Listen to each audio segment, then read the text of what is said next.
très heureuse de vous retrouver sur Chérif la télévision pour vous informer. Mesdames et messieurs, bonsoir. Bienvenue dans cette édition. Les titres. Au Mali, aucun cas de l'épidémie du coronavirus n'a été détecté à la date d'aujourd'hui. L'information est donnée par le secrétaire général du ministère de la Santé et des Affaires sociales au cours d'une conférence de presse. En commune 6 du district de Bamako, le ministre de la Promotion de la Femme, de l'Enfant et de la Famille a procédé à la remise des clés du centre d'autopromotion de la femme et de l'enfant de Yirimadio réhabilité.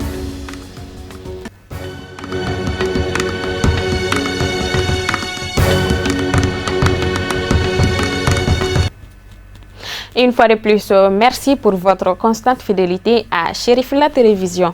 Au Mali, aucun cas de l'épidémie de coronavirus n'a été détecté à la date d'aujourd'hui. L'information est donnée par le secrétaire général du ministère de la Santé et des Affaires sociales au cours d'une conférence de presse animée ce jeudi 5 mars au sein du dit département. Les hommes de médias sont venus nombreux afin de prendre part à cette rencontre. Tata Touré et Draman Mali. Entouré de plusieurs spécialistes de la santé, il s'agissait pour le secrétaire général du ministère de la Santé et des Affaires sociales au cours de cette conférence de presse de faire l'état d'évolution de l'épidémie. Au niveau sous-régional, un contact est régulier avec l'OAS et cela se passe au niveau ministériel à travers le ministre de la Santé et des Affaires sociales et les départements en charge de la lutte contre l'épidémie.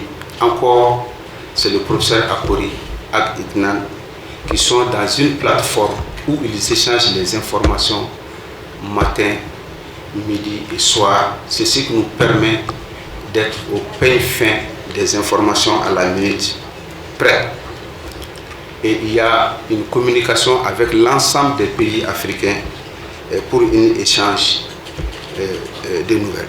Face aux défis de l'heure, les hommes de médias qui jouent un rôle prépondérant dans la stabilité du pays sont invités à faire véhiculer des informations saines. Mieux vaut prévenir que guérir, dit-on. C'est pourquoi l'État a mis en place un dispositif dupliqué au niveau national, régional et local pour servir d'interface entre la population et l'administration. La préparation au niveau sous-régional et international d'actions coordonnées en matière de lutte contre le Covid-19.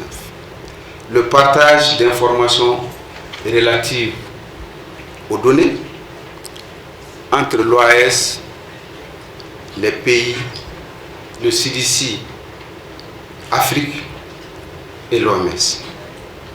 Et cette information s'est faite à travers également les bulletins hebdomadaires élaborés et ventilés par l'Organisation mondiale de la santé au niveau de la représentation pays et le ministère de la Santé et des Affaires sociales à travers l'Institut national de santé publique. Afin de prendre le taureau par les cornes, les autorités du pays ont déjà aménagé des sites d'isolement bien équipés pour la prise en charge d'éventuels cas. Ces 4 points s'articulent autour de la coordination.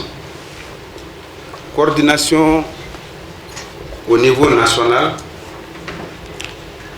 et cela s'est fait après la mise en place d'une cellule de coordination nationale et il y a un comité de crise qui a été créé, mis en place par le ministre de la Santé et des Affaires sociales que le professeur Ignan pilote. Ces outils ont pour objectif de servir de point de contact, de conseil auprès des autorités administratives et de la population. Ils ont pour mission aussi de tenir les rencontres régulières pour faire le point de l'évolution de la situation comme nous sommes en train de faire cet après-midi, de veiller à ce que les équipes médicales assurent le suivi et la prise en charge conformément aux directives internationales et nationale. En cas de positivité de cas, suivre la prise en charge des malades. Promouvoir l'hygiène individuelle par le lavage des mains au savon, l'assainissement du cadre de vie, éviter tout contact étroit avec une personne présentant des symptômes de type grippal, cuire suffisamment la viande, le poisson et les œufs avant consommation sont entre autres pratiques recommandées en cette période par les agents de la santé. La maison d'accueil des Maliens de l'extérieur, située à la cité UNICEF de Niamakoro, en commune 6 du district de Bamako, a été saccagée par les migrants maliens de retour du Niger.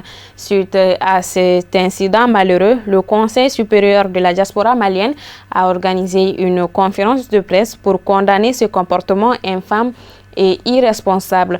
Construit en mars 2018 uniquement pour faciliter l'hébergement de nos compatriotes, cet édifice national a coûté une centaine de millions de francs CFA à l'État malien et a été complètement vandalisé le 4 mars dernier par des individus qui demandent que lumière soit faite sur leurs bagages perdus lors de leur évacuation vers le Mali.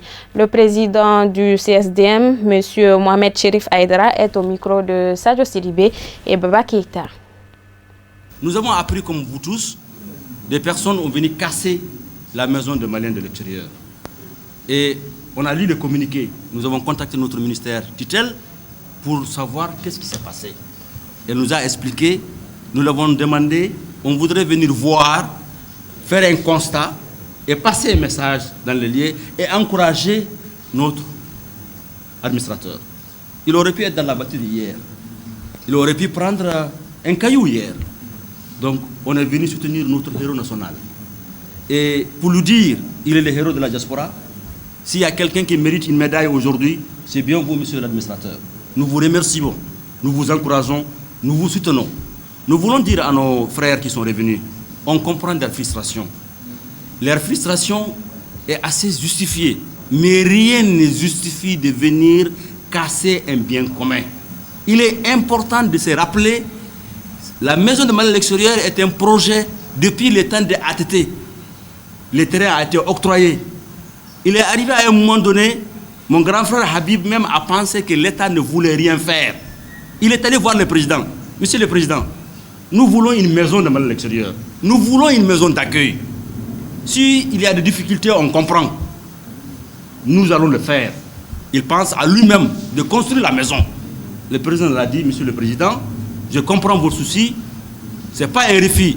Inch'Allah, ça va se faire. Le président a ordonné sa parole donnée. L'argent qui a été dépensé ici, ce n'est pas l'argent de Chérif, ce n'est pas l'argent de Habib, ce n'est pas l'argent d'aucun Malien.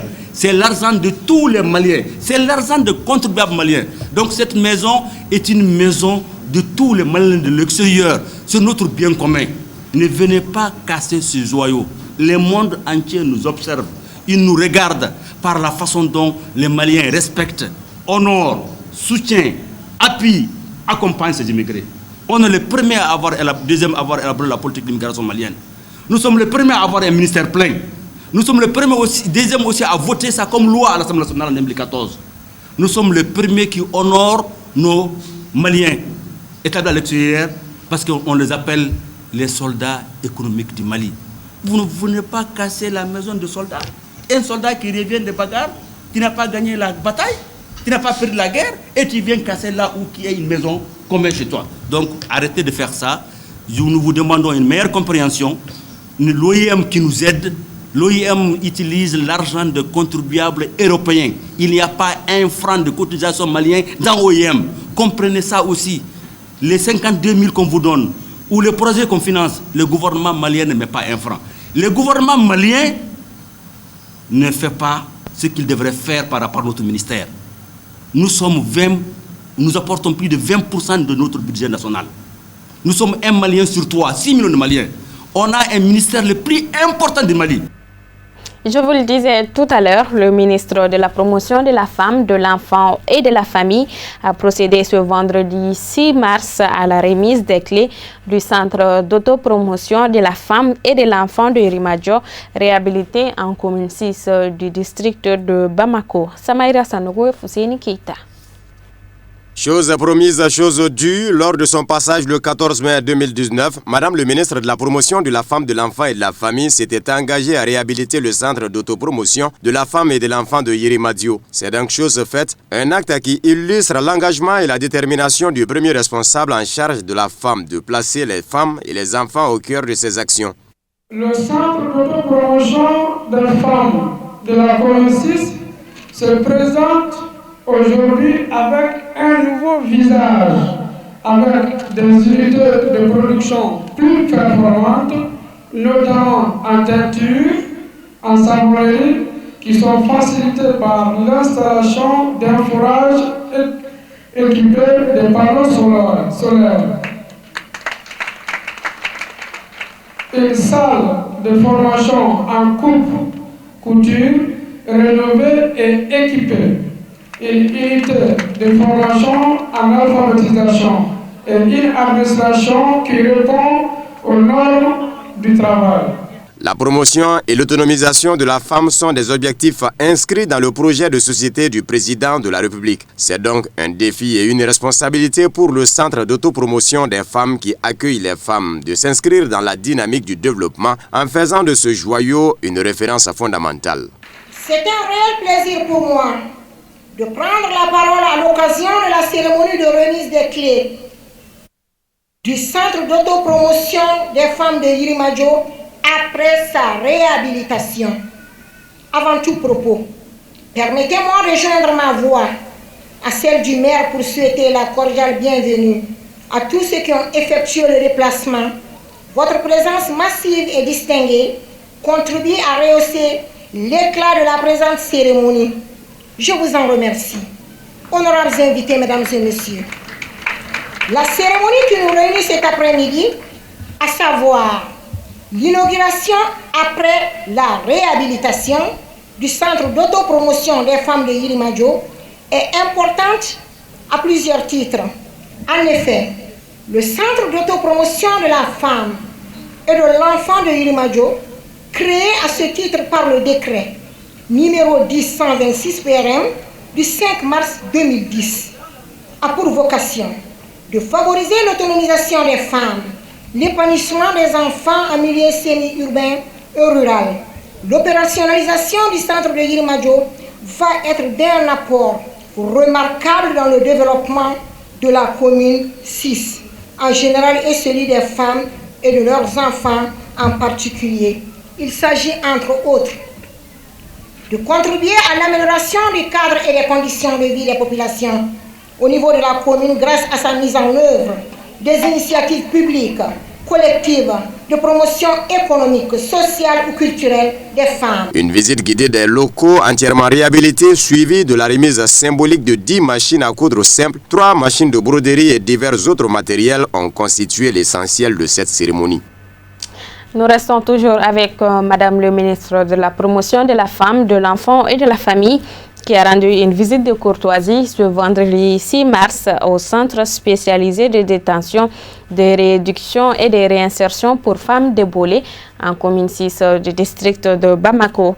Cette visite qui s'inscrit dans le cadre de la célébration de la journée du 8 mars a été l'occasion pour le premier responsable du département en charge de la femme d'échanger avec les responsables de la dite structure. Samaïra Sanogo, Fousseini Keita. Le centre spécialisé de détention, de rééducation et de réinsertion pour femmes de Bolé accueille exclusivement les détenus de toutes catégories et de toutes nationalités. Centre de détention des femmes du temps, l'occasion était donc opportune en cette veille de la journée internationale de la femme pour le ministre de la Promotion de la Femme, de l'Enfant et de la Famille de venir s'enquérir des conditions de cette frange de la population. Le centre joue d'un statut particulier en tant que service rattaché d'une part et d'autre part en tant que centre spécialisé accueillant exclusivement les détenues femmes de toutes catégories et de toutes nationalités. Pour assurer ces missions, 6 unités concourent dans une synergie d'action à l'accomplissement et à l'atteinte des objectifs assignés au centre. L'unité de surveillance, l'unité d'assistance sociale, l'unité pédagogique et de formation professionnelle, l'unité socio-culturelle et sportive, l'unité de santé et l'unité agro-pastorale. Il existe toute une gamme d'activités de formation et de production. Il s'agit entre autres des ateliers de savonnerie, de couture, de teinture, de bogolan et de coiffure. Madame le ministre, votre visite qui se situe dans le cadre de la commémoration de la journée du 8 mars, Journée internationale de la femme, contribuera à une pleine participation de nos sœurs privées de liberté à cette fête des femmes. Aussi, ainsi le don que vous voulez faire en faveur de ces femmes en situation difficile, accompagnées de leurs enfants, contribuera sans nul doute à améliorer efficacement leurs conditions de vie et partant leurs conditions de détention. Engagée et déterminée à porter haut la promotion de la femme et de l'enfant, Madame le ministre n'est pas venue les mains vides au cours de cette visite de courtoisie à Bolé. 30 complets de pagne à l'effigie de la Journée internationale de la femme destinée à ces femmes détenues sont l'apport du ministre. Nous disons aussi bonne fête à toutes les femmes de Bolé comme toutes les femmes du Mali. Vous êtes aussi femmes. Certes, vous êtes privées de liberté, mais n'empêche, vous êtes des individus comme nous. Vous êtes des femmes. Vraiment, bonne fête de 8 mars. Donc, je suis là aujourd'hui et c'est pour vous dire que nous sommes dans la mouvance de la célébration d'une journée et qui est la journée internationale de la femme.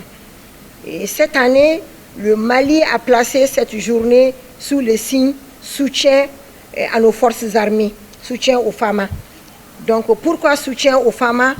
C'est vu la situation sécuritaire de notre pays qui nous a poussés.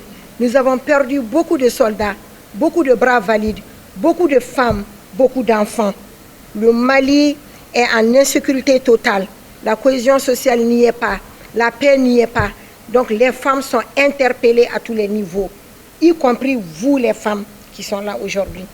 Donc c'est pour cette raison que je suis là d'abord pour vous dire bonne fête et pour donner la parole, même si c'est 2 minutes, à une de mes techniciennes qui a la charge et le genre, pour vous brosser en quelques minutes le 8 mars, un peu l'historique.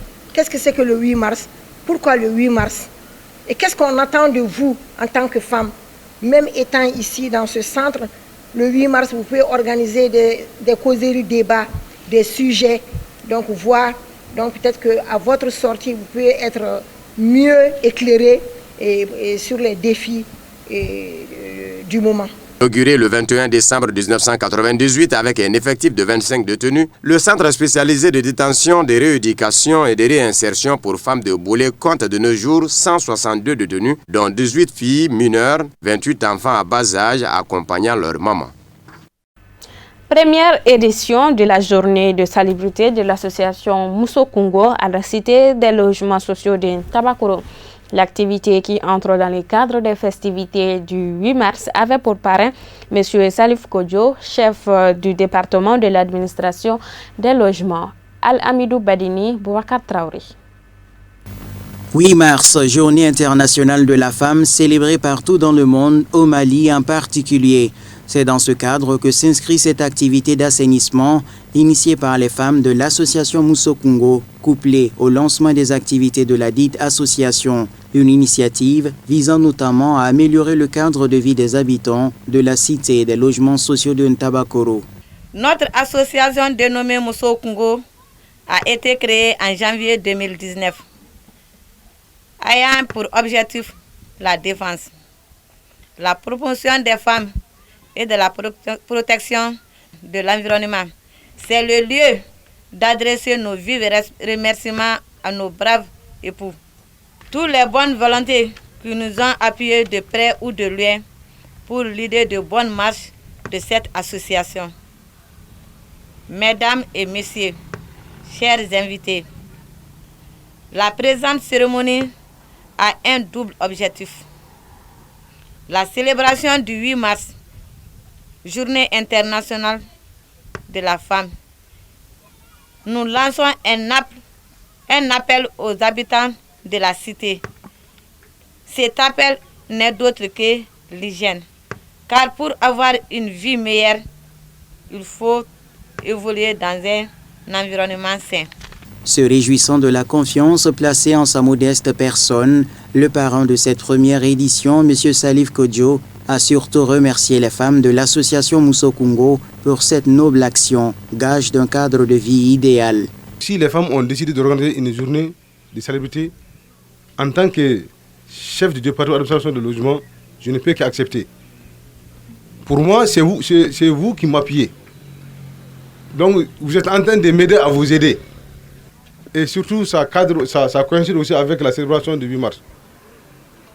Donc, je ne vais pas monopoliser la parole. Et Madame la Présidente a tout dit. Et les maîtres de cérémonie, mon conseil spécial aussi a tout dit. Je suis entièrement à votre disposition. Je dis bien, je suis entièrement à votre disposition.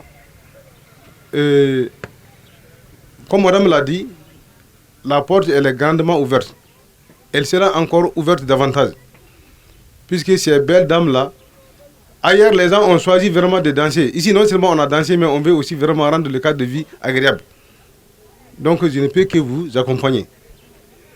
Maintenant, pour terminer, je lance un appel pressant à l'endroit de tous les habitants de la cité.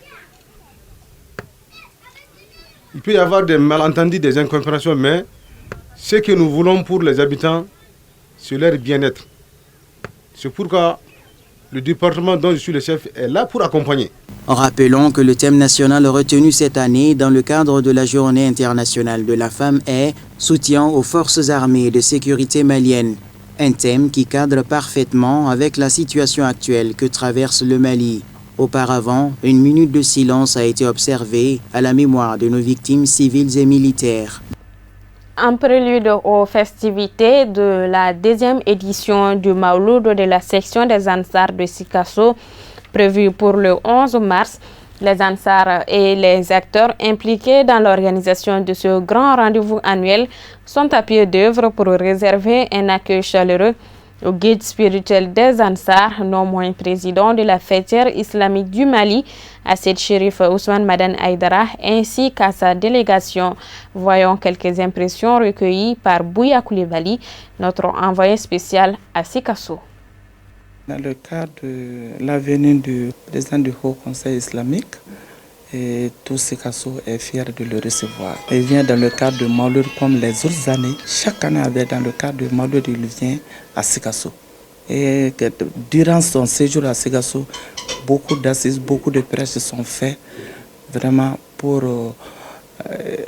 la paix dans ce pays. Et nous sommes soif de sa venue aussi pour reprendre les mêmes bénédictions pour le pays. Le pays en a besoin aujourd'hui. Le Haut Conseil n'a qu'à s'impliquer vraiment pour qu'il y ait la paix dans le pays et qu'on puisse résoudre le problème scolaire aujourd'hui. C'est un problème vraiment brûlant aujourd'hui que les femmes ont sur leur cœur. En Sardine de Sikasso, les femmes sont vraiment à remercier. Elles organisent, elles s'impliquent beaucoup là-dedans. Et je les demande aussi de redoubler d'efforts. Ce qu'elles ont eu à faire l'année dernière, elles le fassent cette année aussi. Comme annoncé, bientôt c'est l'arrivée du guide Serge Chérif Ousmane Madan Aïdara dans la cité verte du Kénédougou. Nous nous réjouissons de cette arrivée. Nous avons le devoir de faire un salut à tous les membres en Sardine des comités de sous-section et de la section en général. Tous les militants se sont engagés pour la bonne tenue de cet événement. Les préparatifs bon train, comme vous l'avez constaté, hier on a fait le nettoyage du stade Babemba de Sikasso où doivent se tenir tous les travaux de cérémonie. Tout le monde s'est engagé, comme c'est la 2e édition. Vu les manifestations de la première édition, nous, Sikassois, nous avons le devoir de porter très haut la 2e édition, plus haut que la première. Nous nous réjouissons vraiment de cet événement et nous lançons un appel à toute la population de Sikasso d'être serein et vigilant pour la bonne tenue de cet événement. Moi, je crois que le shérif Madan Aïdara n'est pas nouveau à Sikasso. Nous savons vraiment ses capacités de rassemblement, de conviction. Nous connaissons aussi ce qu'il peut faire par rapport à la paix, la consolidation et à la conciliation de la paix au Mali. C'est un grand homme. Il vient dans un cadre bien spécial, c'est le Mawlud, qui correspond à la naissance du prophète Mohammed, paix à son âme. Donc ça, c'est vraiment un grand jour où il veut venir vraiment à Sikasso pour vraiment faire des prêches, pour informer les Sikassois. Sa venue à Sikasso est une grande joie que les Sikassois doivent partager entre eux. Je souhaiterais et je demanderai à tous les Sikassois et toutes les Sikassoises de sortir nombreux et nombreuses pour accueillir le grand shérif. Ce n'est pas seulement la ville de Sikasso, mais je demanderai à la région de Sikasso, tous ceux dont les moyens les permettent de venir à Sikasso pour célébrer cette semaine de Mawlud avec le shérif. Nous retrouvons Amadou Diarra pour le commentaire de l'actualité hors de nos frontières. C'est tout de suite en bref et en images.